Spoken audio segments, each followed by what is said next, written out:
Yeah.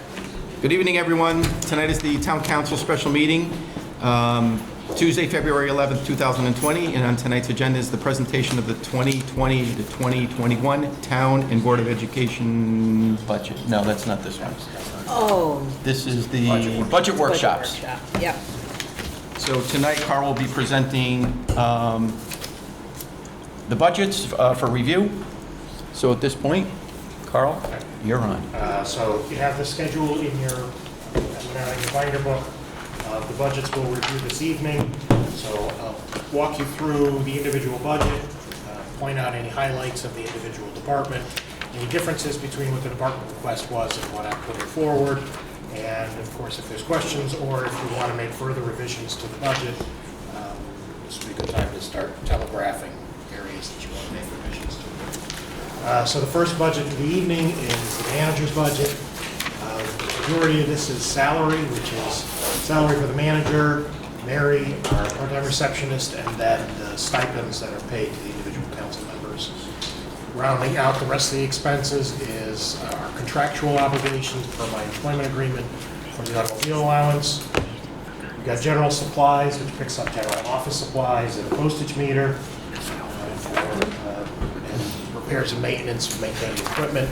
I've pulled down the numbers from where they were before based on historical trends of making sure that the budget is tight rather than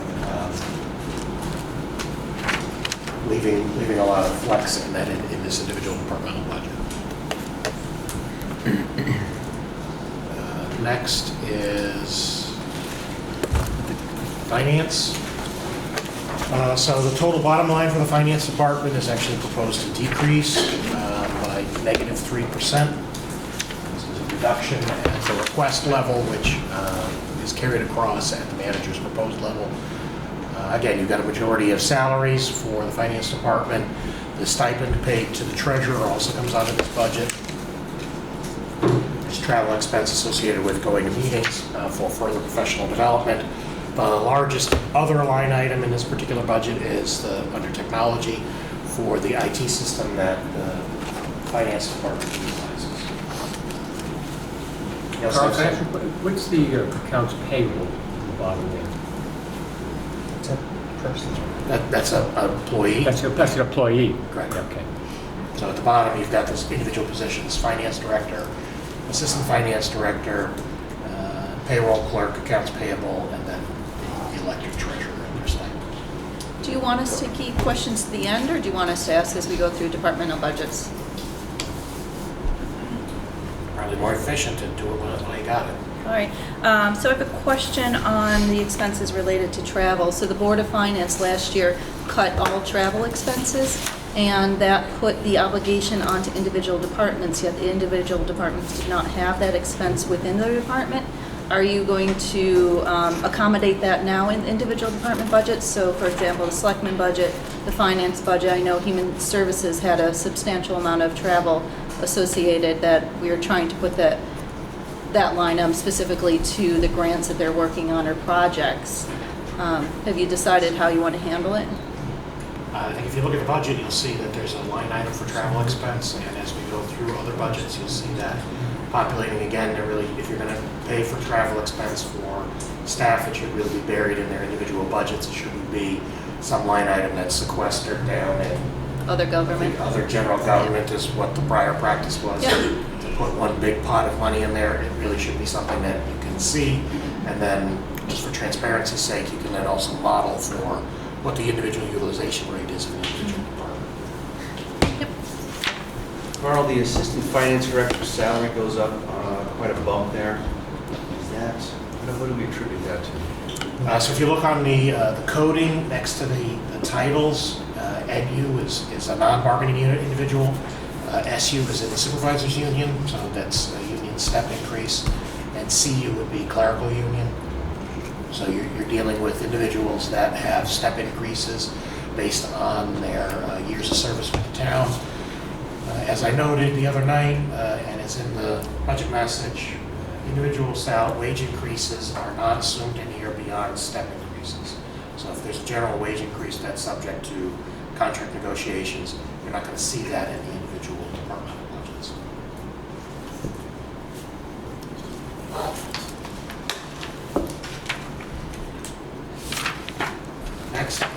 budget for our voters.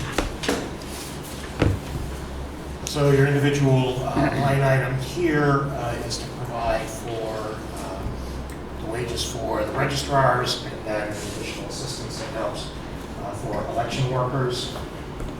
There was a request in here for a wage increase for the registrars because the individual line items don't reflect wage increases in any of the other budgets. It's extracted out here, and that would be part of a conversation for pay plan and any other revisions that come to wages as union contracts get settled or the direction we pursue with non-bargaining unit employees. Beyond that, you've got service contracts associated with maintaining the individual election equipment, supplies for their state-mandated canvass of potential electors in town, dues and fees, their postage expense. Other supplies is pretty much the cost of additional cost of running an election and providing food for the election workers. So this particular budget, again, like finance, is proposed to decrease over the year prior. Carl, can I ask a question or more requests that when we get into the conversation about salaries for non-union, can we get a good analysis maybe from CCM about what the other towns of similar municipality size are paying for their election monitors?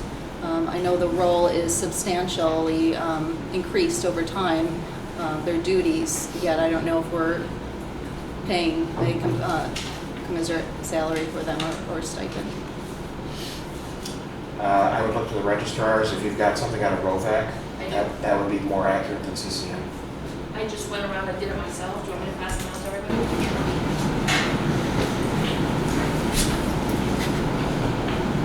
I tried to take comparable. Everybody want one? Towns, you'll see what they get paid. You'll see their voter population, which we are now at. We're over 10,000 registered voters.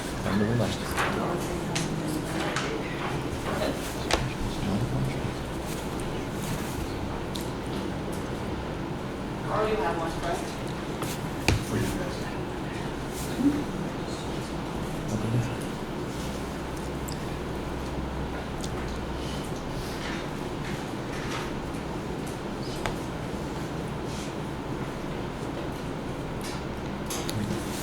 So I'm not saying that a wage increase isn't due the registrars. I'm just trying to handle everybody the same way.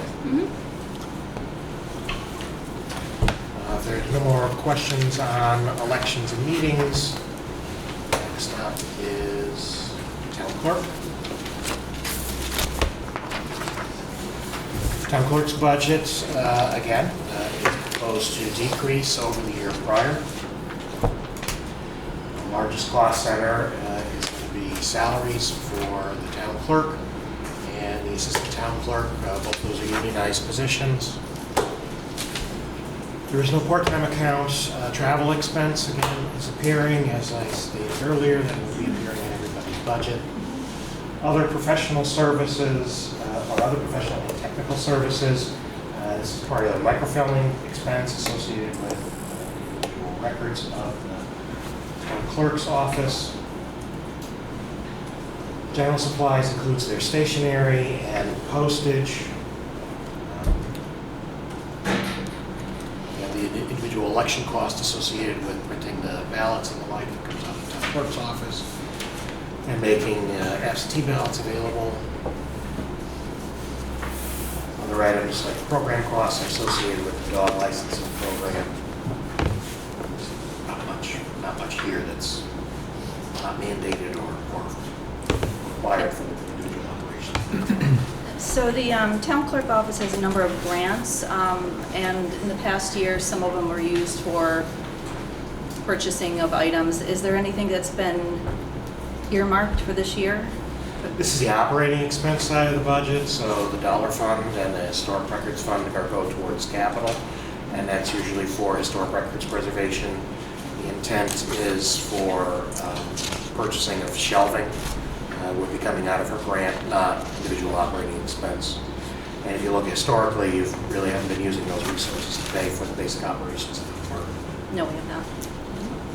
Okay, thank you. Next is the assessor's budget. So the assessor's budget, again, largest line item is salaries. And again, decoding for you the salary summary section.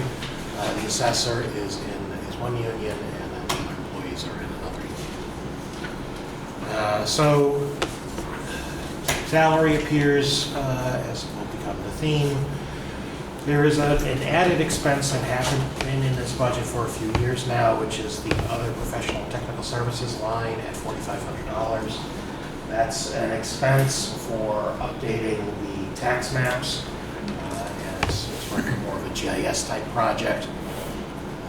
Tax maps are usually updated updated frequently as part of the revaluation program. Other professional services are for personal property audits, which is further discovery and rounding and increasing the size of the grand list.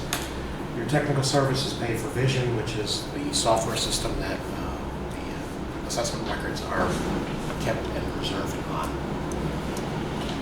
The next line item, technology maintenance, is for Quality, which is the billing company for exemptions. They're also the vendor for the tax collector. And periodicals, other than the required books that are normally used for valuing properties and valuing vehicles, also in that line item is an expense for LexisNexis. For doing more research on where individual property owners have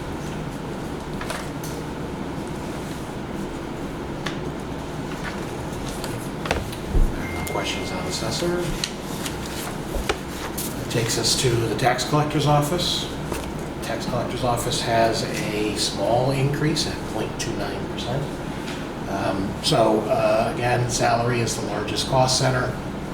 The tax collector is not in a union. Assistant tax collector is, and then there is a part-timer who is going through training and certification, which speaks to some of the other expenses.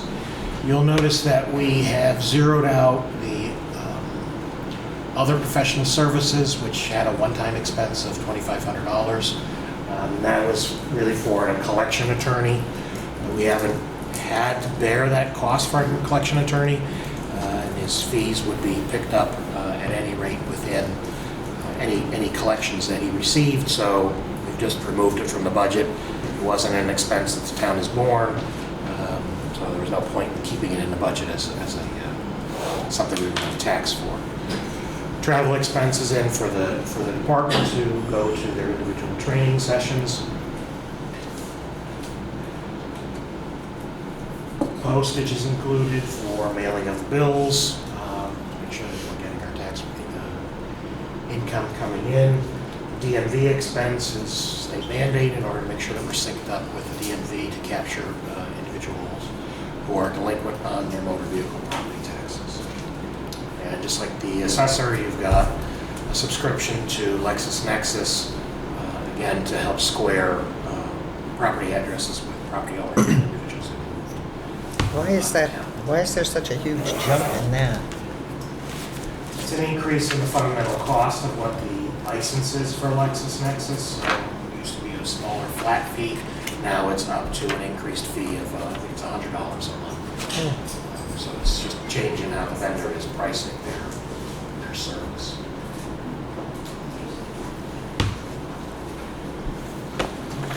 Next up is EDC.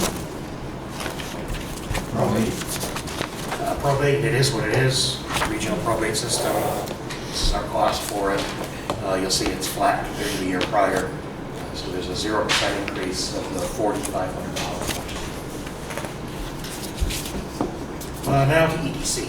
So EDC has a significant reduction. The largest source of that cost reduction is under the other professional services line, of which there was funding in there for CERC to do an engagement here. CERC is no longer positioning itself to do ongoing services. It's more one-off targeted specific projects. So their business model has changed. with the governor's desire to redirect and have CERC do other things. So having CERC as a vendor is no longer built into the budget, hence a significant reduction. So the commission's budget request is more focused on supporting and sustaining outreach, which falls under the dues and fees line. So this is to maintain the relationship that they've got with the manufacturers group and the hospitality group. They were looking for memberships to also participate in different economic development entities. I did reduce that from their request. They don't need to participate in every economic development entity. There's certain ones in the state that are worth at least keeping in touch with for professional development, general awareness of economic development activity in the state of Connecticut. Their marketing activity is under advertising. There's a significant reduction here compared to what they asked for. So they were looking for having some sort of presence at 4 train stations with a Clinton ad that was going to have some sort of digital overlay that Metro North was going to be able to feed in information to the commission to understand how many people on the train see the ad, and then sort of the conversion rate of jumping from the ad to a website. In this particular case would be the EDC's website. It's not an inconsequential expense. It's about $2,500 a train station. I whacked out 3 train stations and left 1 in there as sort of a proof of concept.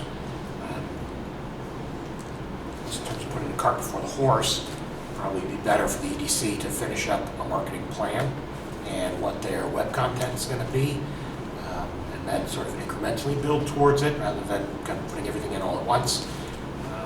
Rome wasn't built during the day, so maybe we work on trying to get the foundation built for the balance of this fiscal year and into the next fiscal year before we start going into trying to have some metrics for what you're going to have in terms of people having conversion rates from seeing a Clinton ad on their phone while they're on the train and then shifting back. It's not clear what the train stations were going to be. It would have been from New Haven south going to New York. It wouldn't have been Shoreline East. It would have been more core Metro North of people going down into the city. The only other item of note, there was a request under the salary line item for somebody to really be more of a contract employee to help them with maintaining and refreshing their website. We're trying to get some harmony right now between whether they're going to continue their one-off website or work through the town. So the logic here is that they would follow the town's website, and there wouldn't be an expense associated with them having to have somebody to refresh their content. Absent a marketing plan, I'm not sure how often their website would update. There's really some kind of basic information that would normally be on an economic development website, and it really wouldn't update all that frequently. And even if you're going to have links to other things like SiteFinder and promotional materials, that's not something we have to maintain. That's really just a link that would jump off of the EDC's website to a SiteFinder website if you wanted to see what commercial real estate properties were listed for Clinton, and the entities that really make those listings are the real estate agents. The EDC really wouldn't be the one that would be making those listings.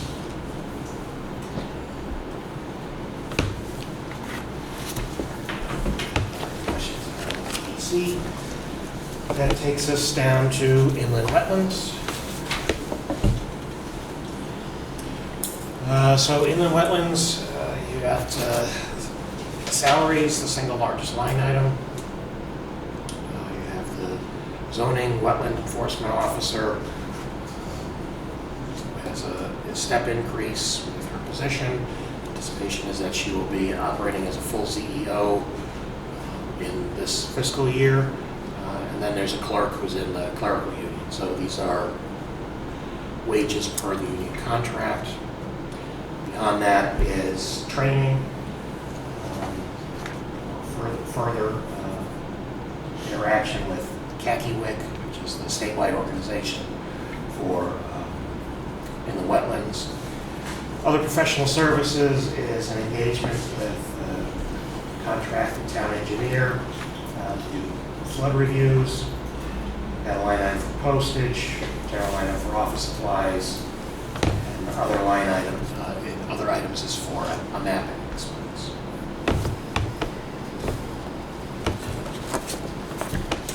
There's nothing on in wetlands. Next up is ZBA.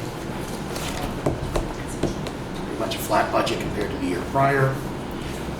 So there's some money provided for training. The largest line item in this particular budget is for postage, sending out of notices. You'll see that I've reduced that from what came in as the request, which is also a reduction from the year prior. And looking at historical utilization rates, 1650 was a very high end. So I try to put it down more into an area of where historically there's been for ZBA activity. There's nothing for ZBA. Takes us to planning and zoning. So there's a reduction here compared to the year prior and significant moving around of dollars. So to walk you through what I've done for this budget for this year, if you go down to the bottom under the salary summary, you'll see that there is a difference between the salary positions.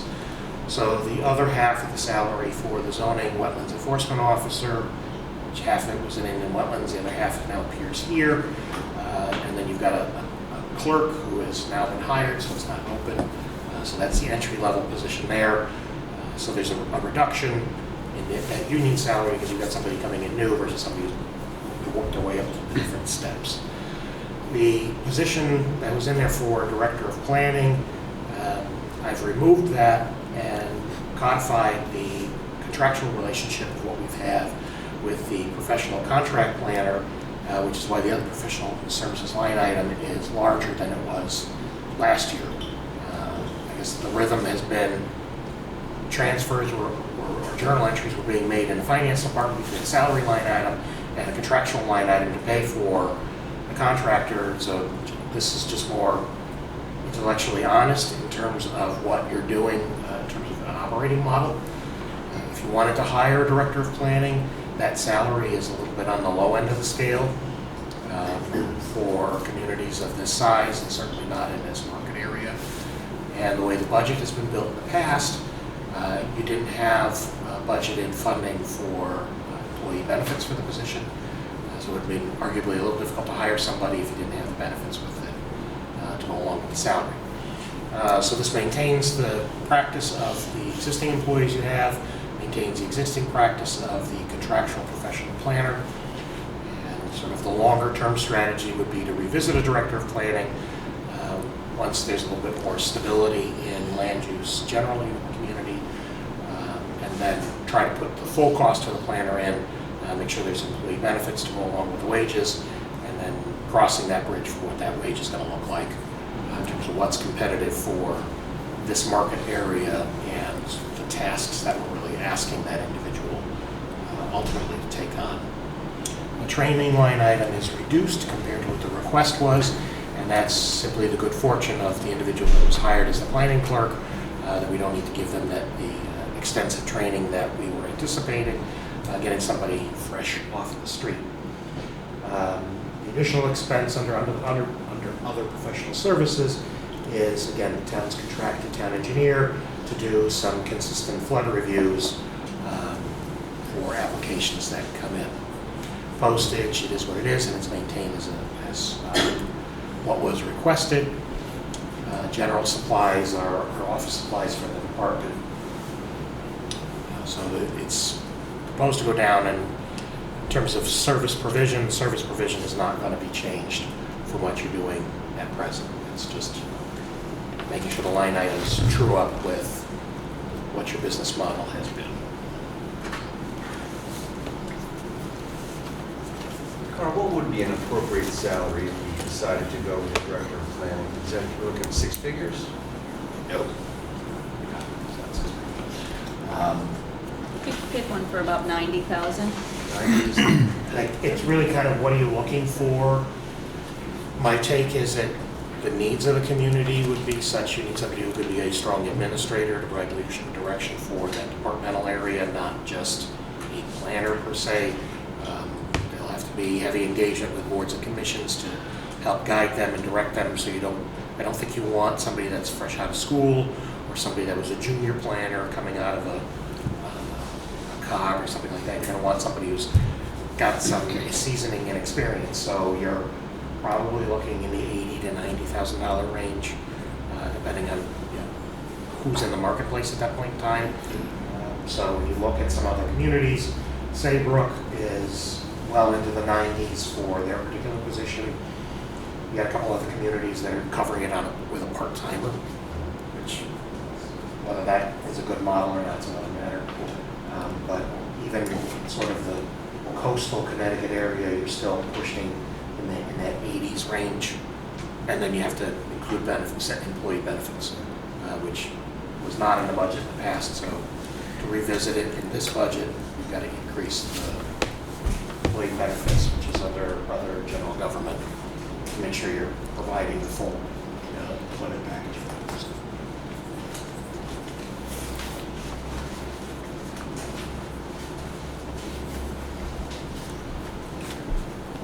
If there aren't any questions, we can move to water and hydrants. So water and hydrants is pretty much a number that's given to us by the water company. The cost is a formula based on the linear feet of water pipe we have that services the fire hydrants, and then a cost for each individual fire hydrant. So cost is what it is. The fire service's desire would be to have more fire hydrants.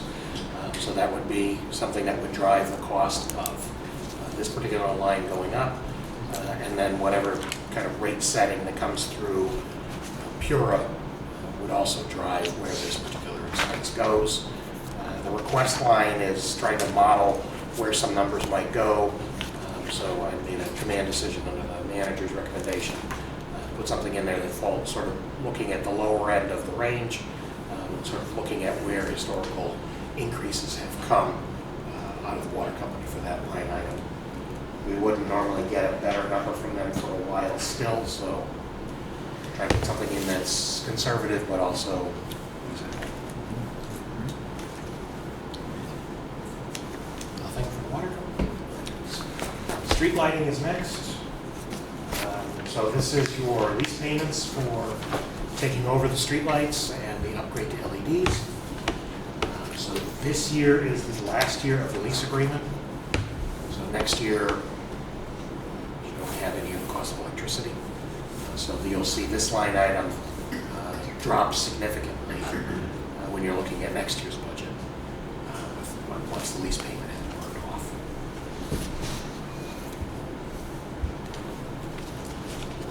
That is technology. So a couple things in this particular line. We actually have a line item in this budget that's higher than salaries. So that's communications.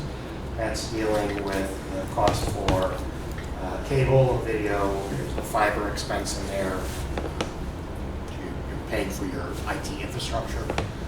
Then followed by salary line items. So you've got 2 employees in that particular department, both in unions. You've got the step increases provided. Professional services is an expense that we pay to the Board of Education because we do have sort of a partially merged IT function where the Board of Ed is providing some service for us rather than us bearing that cost alone. So there's some expense sharing going on that front. Repairs and maintenance is dealing with individual pieces of equipment that go down. I made a reduction compared to the departmental request to really fall in line with the historical replacement rate of what's been happening. We have other line item in here for technology and maintenance. There's a reduction compared to the individual department request. The biggest chunk of that reduction comes from not paying for maintaining records in storage that are dedicated to land use. We're bringing up document management in that department. And the goal is to not have to pay for those documents to be stored in this fiscal year. So that's really the largest drop between the departmental request and the manager's budget. Last line item in this particular area is the infrastructure for copiers. We have all the copiers on a master lease. So all of those expenses are buried here for the monthly copy. The question, has the relationship with the Board of Ed town been codified for the year? That shared service?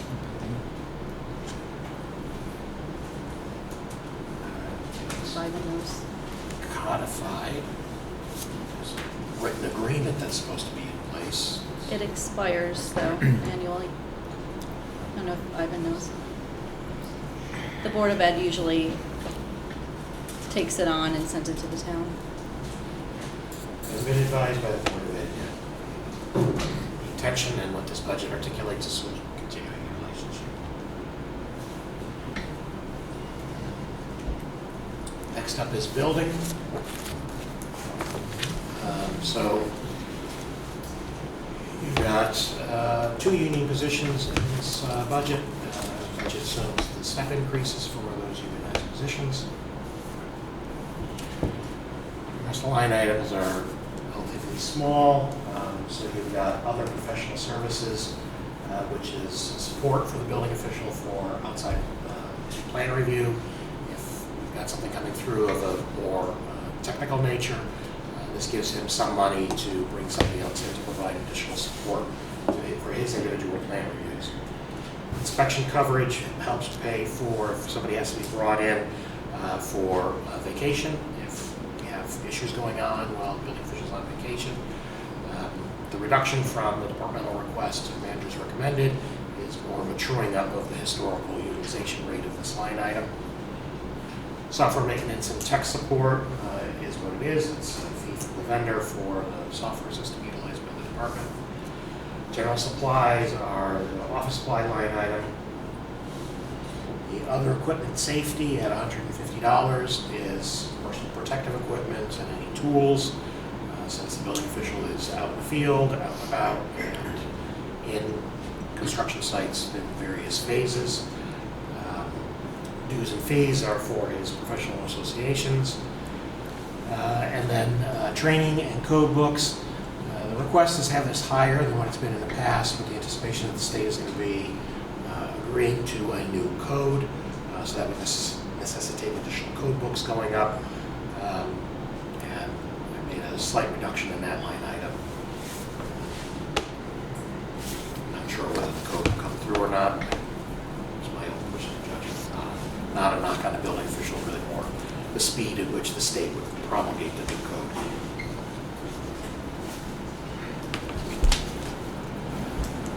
There's nothing else there. Next up is the health district. Formula expense driven by what our individual population is. So you'll see that the number is a flat compared to the year prior. So that's no real change there. And almost last for the evening is human services. Majority of the expense here is tied up with the individual positions. So you've got the director is in one union. You've got some other counselors who are in other unions, and then part-time employees. So unionized positions and are the step increases. There's a travel expense here. This is a larger travel expense than in the other departments. So there's more traveling to the schools as well as travel for professional development, making a determination that they weren't going to use $1,650 and knocked it down to $1,400. Professional services is clinical supervision. It's more of a contracted expense. In services, professional development for the staff. General supplies is the software programs they're utilizing and whatever the individual office supplies are. We've got 3,500 for program expenses. Dues and fees are their individual service groups as well as licenses.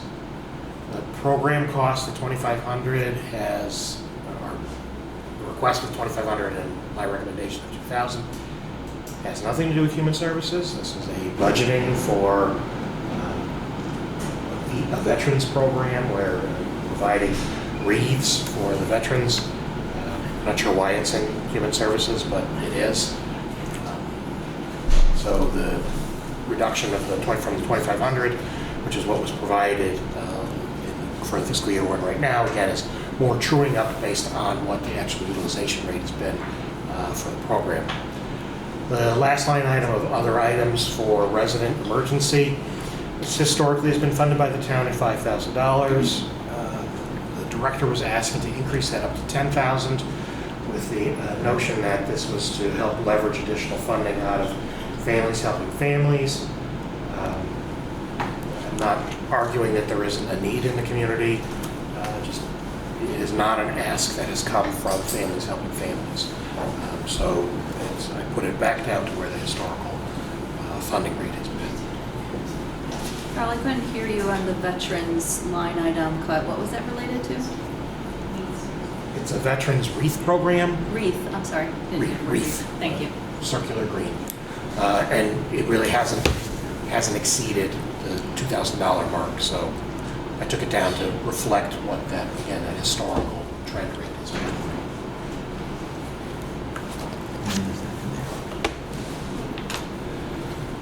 And last but not least is the library.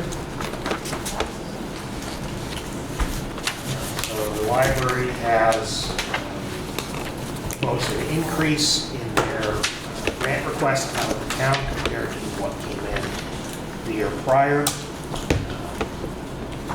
You tried to square this to what their actual request was last year. It's not as much of an increase, but it was decided last year that it would be level funded. So they're looking for additional funds in order to keep the program running and with the level of service that provided in the past. The offsetting income of what the libraries had in the past coming out of their trust is not as robust, so that puts more burden on the town to fill the gap. They have not cut their request from what came in as approved by the library board.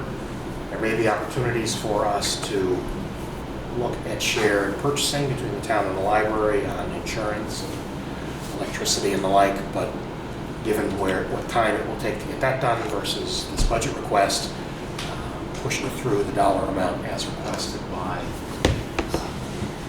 the library board. So this continues the Sunday hours, it continues their staffing, continues all of their maintenance expenses and the like. I don't think there's any new programs proposed that have a cost consequence to the town in their budget request.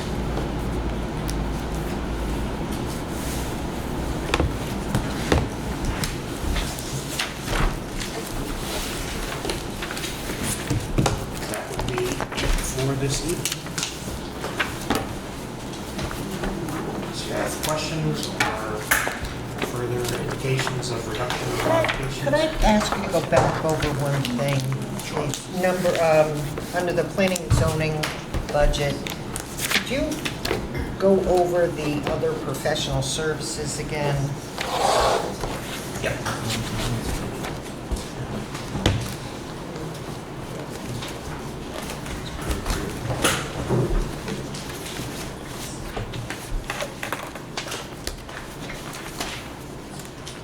So other professional services, in the past, you funded that at you'll see the request was for $45,000.